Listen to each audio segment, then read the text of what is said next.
Hello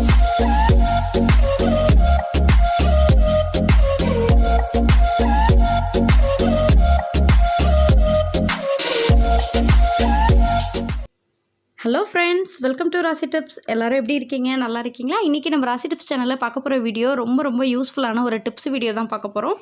friends, இந்த video பார்த்ததுக்கப்புறமா இவ்வளோ நாளாக தேங்காய் பால் புழிஞ்சு மிச்சம் இருக்கிற தேங்காவோட சக்கையை வேஸ்ட் பண்ணிட்டோமேனு கண்டிப்பாக வருத்தப்படுவீங்க. ஏன்னா இதில் ரொம்ப சூப்பரான ஒரு டிப்ஸ் இருக்குது. இன்றைக்கி நான் உங்களோட இந்த டிப்ஸை தான் ஷேர் பண்ணிக்க போகிறேன். வாங்க ஃப்ரெண்ட்ஸ், என்ன டிப்ஸுங்கிறத வீடியோக்குள்ளே போய் பார்க்கலாம். தேங்காய் சக்கை தான் எடுத்திருக்கேன். இந்த தேங்காயில் 3 தடவை தண்ணி சேர்த்து நல்லா பாலெல்லாம் எடுத்தாச்சு. இப்போ இது வெறும் சக்கை தான் இருக்குது. இந்த சக்கையை தூக்கி போட்டுற வேண்டாம். இதை வச்சு நம்ம சூப்பரான ஒரு டிப்ஸ் பார்க்க போகிறோம்.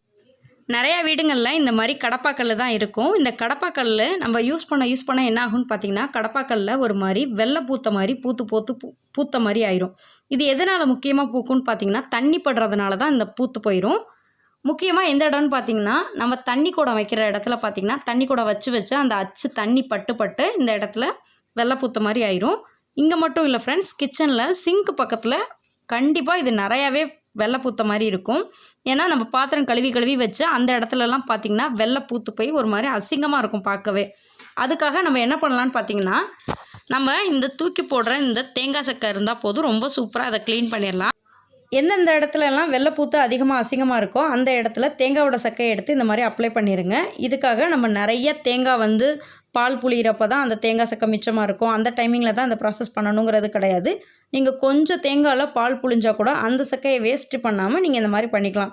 உங்களுக்கு உடனே டைம் கிடைக்கல, நீங்கள் க்ளீன் பண்ணுறதுக்கு உங்களுக்கு டைம் இல்லை அப்படின்னாலும் அந்த சக்கையை வேஸ்ட்டு பண்ணாமல் அதை ஒரு டப்பாவில் போட்டு ஃப்ரிட்ஜில் போட்டு வச்சிட்டிங்கன்னா உங்களுக்கு எப்போ ஃப்ரீ டைம் கிடைக்குதோ அந்த டைமிங்கில் நீங்கள் இந்த ப்ராசஸ் பண்ணிக்கலாம். இப்போ பாருங்கள், நான் நல்லா எல்லா இடத்துலையும் அப்ளை பண்ணிட்டேன். இதை அப்படியே நம்ம கொஞ்சம் நேரம் ரெஸ்ட்டில் விட்டுறலாம்.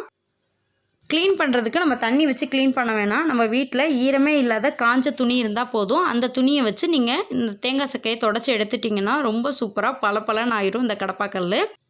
இப்போ பாருங்கள், கடப்பாக்கல்லை ரொம்ப சூப்பராக நம்ம க்ளீன் பண்ணிட்டோம். கடப்பாக்கல் பார்க்குறதுக்கே நல்லா பளபளன்னு இருக்குது. ஆனால் இதில் ஒரு இடத்துல பார்த்திங்கன்னா நல்லா டார்க் பிளாக் கலராக இருக்குது, ஒரு இடத்துல லைட் பிளாக் கலராக இருக்குது. அது எதனாலன்னு பார்த்தீங்கன்னா, இது பெயிண்ட் அடிச்சிருக்கிறாங்க. அந்த பெயிண்ட் இருக்கிற இடம் டார்க் பிளாக்காகவும், பெயிண்ட் இல்லாத இடம் லைட் பிளாக் கலரில் இருக்குது. ஆனால் நம்ம தண்ணி குடம் வச்சு அந்த இடத்துல தண்ணி பட்டு பூத்த இடம் பார்த்திங்கன்னா நம்ம தேங்காய் சக்கை வச்சு க்ளீன் பண்ணனால நல்லா சூப்பராக க்ளீன் ஆயிடுச்சு. ஃப்ரெண்ட்ஸ், உங்கள் வீட்லேயும் இதே மாதிரி கடப்பாக்கல் இருந்துச்சுன்னா நீங்களும் இதே மாதிரி இந்த தேங்காய் சக்கை வச்சு க்ளீன் பண்ணிவிட்டு எப்படி இருக்குங்கிறத மறக்காமல் என்னோட கமெண்ட் பாக்ஸில் ஷேர் பண்ணிக்கோங்க. இந்த வீடியோ பிடிச்சிச்சுன்னா வீடியோவை உங்கள் ஃப்ரெண்ட்ஸ், ஃபேமிலி, ரிலேட்டிவ்ஸ் எல்லாத்துக்கும் ஷேர் பண்ணுங்கள். நீங்கள் இன்னும் நம்ம ராசி டிப்ஸ் சேனலை சப்ஸ்கிரைப் பண்ணாமல் தான் சப்ஸ்கிரைப் பண்ணிட்டு மறக்காமல் பக்கத்தில் இருக்க பெல் ஐக்கானை கிளிக் பண்ணிடுங்க. அப்போ தான் தினம் நான் அப்டேட் பண்ணக்கூடிய வீடியோஸ் உங்களுக்கு கூட நோட்டிஃபிகேஷன் வரும். தேங்க்யூ ஃபார் வாட்சிங். Thank you friends.